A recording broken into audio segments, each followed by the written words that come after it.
Minggu ini kita merenungkan bagaimana Roh Tuhan, Roh Kudus itu bisa kita dengarkan.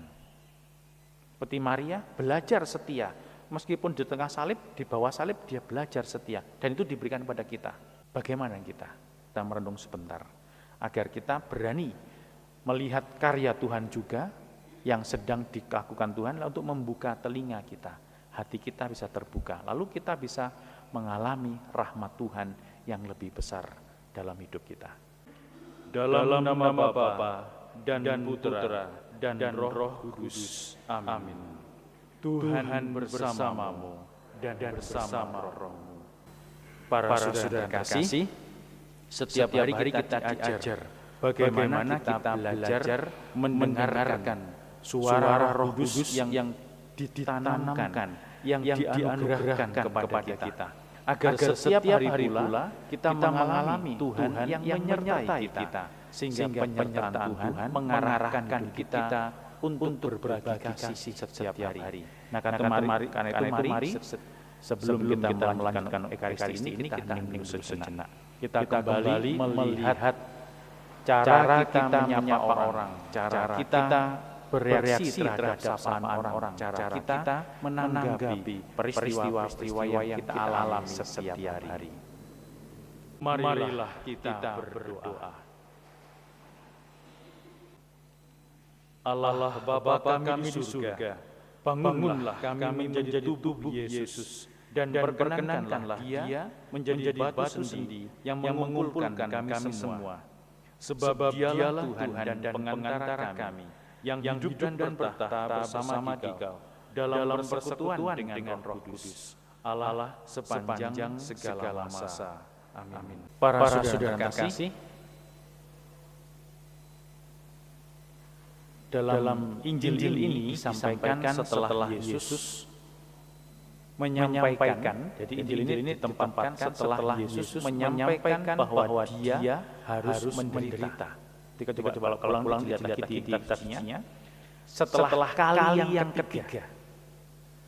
Kali pertama masih ingat Yesus ngomong bahwa anak manusia akan menderita, mati, dan pada hari ketiga. Saat itu masih ingat ceritanya? Iya, ya. Setelah itu Petrus nyari Yesus ke samping. Guru, jangan sampai itu sekali-kali terjadi. Jangan sampai itu terjadi padamu. Jangan sampai kamu menderita. Apa yang dibuat Yesus? Ini terkenal ini. Waduh. Yesus menegur Petrus yang keras. Enyahlah iblis. Terus dia ngomong lagi. Udah jalan lagi. Ini kan dalam perjalanan ke Yerusalem untuk mati.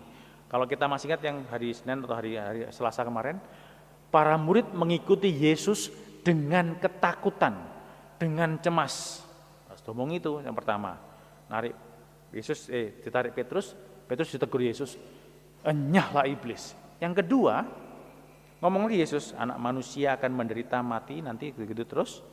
Apa yang terjadi? Kemarin kita dengar, Yakobus dan Yohanes ngomong ke Yesus, Yesus, nanti kalau kamu jadi mulia, nanti perkenankan aku di sebelah kiri, dia sebelah kanan. Masih ingat kemarin?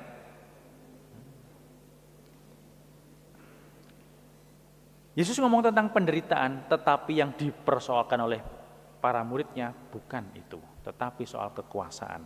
Ditegur kemarin, pemerintah bangsa memerintah bangsanya dengan kekuasaan, tetapi jangan diantara kamu. Kalau kamu mau jadi yang terbesar, jadilah pelayan. Layanilah yang lain. Ini yang ketiga nih. Yang ketiga, lalu Markus menempatkan Bartimeus. Ini hanya satu yang disebut namanya Bartimeus ini oleh Markus. Bartimeus ini seorang buta, tetapi hatinya, telinganya tidak buta. Dia buta, dia mengenakan mantel, dia hanya bisa meminta-minta di pinggir jalan. Tetapi pada saat ada banyak orang lewat, dan setiap hari banyak orang lewat di situ, tetapi pada saat dia mendengar Yesus yang lewat di situ, dia berdiri. Dia berteriak, belum berdiri. Dia berteriak, anak Daud, kasihanilah aku. Dia memohon kepada Yesus. Justru pada saat dia disuruh diam, dia semakin berteriak. Para saudara terkasih, pertanyaan besarnya adalah, Apakah kita terus mendengar tentang karya Tuhan? Apakah kita mampu melihat karya Tuhan yang sedang terjadi meskipun itu sama sekali tidak menyentuh kita seolah-olah?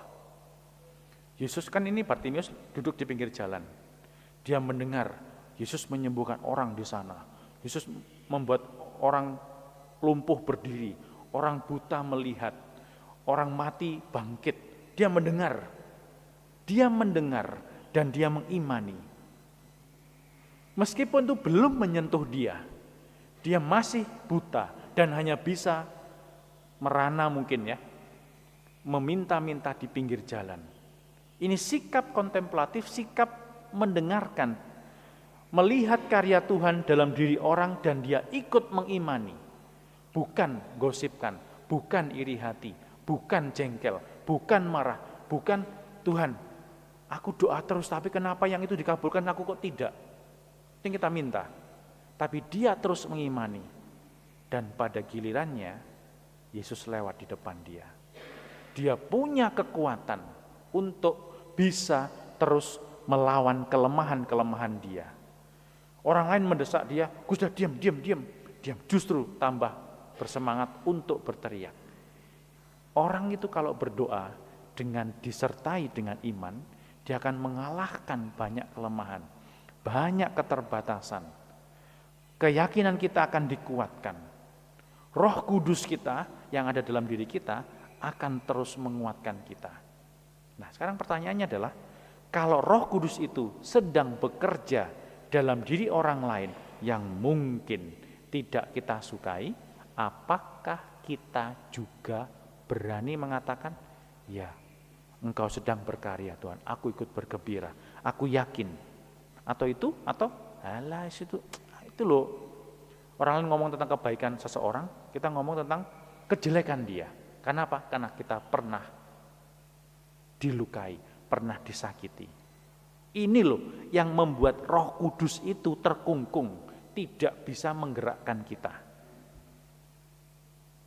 Nangkep enggak ya? Bingung saya kalau diem gitu ya. Maka itu mari para saudara kasih kita renungkan bagaimana respon kita, reaksi kita pada saat mendengar orang lain itu mengalami kebaikan Tuhan. Oh iya, kalau sahabat kita yang mengalami kebaikan Tuhan, kita dengan sepenuh hati memberi dukungan. Tapi kalau orang-orang yang melukai kita, menipu kita, menyakiti kita, mengalami kebaikan Tuhan, apakah kita terbuka juga? Ataukah kita mulai memikirkan yang jelek-jelek tentang orang itu? Ini loh yang menghalangi. Maka ini kan minggu ini kita merenungkan bagaimana Roh Tuhan, Roh Kudus itu bisa kita dengarkan. Seperti Maria belajar setia, meskipun di tengah salib, di bawah salib dia belajar setia, dan itu diberikan kepada kita. Bagaimana kita?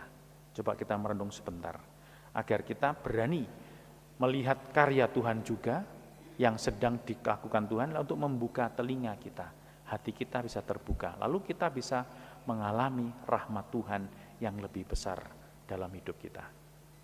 Marilah kita berdoa. Allah Bapa kami di surga, kasihanilah kami dan bukalah mata kami agar dapat memperhatikan sesama dan dapat melihat apa yang dapat memberikan kedamaian dalam sabda Yesus, cahaya semua orang dalam diri sesama kami. Sebab dialah Tuhan dan pengantara kami yang hidup dan berkuasa kini dan sepanjang segala masa. Amin. Tuhan sertamu dan sertamu juga.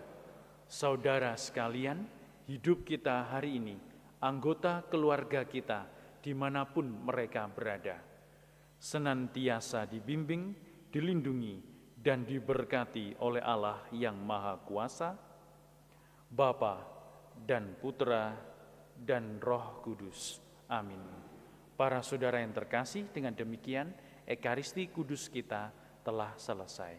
Syukur kepada Allah. Pergilah kita diutus. Amin.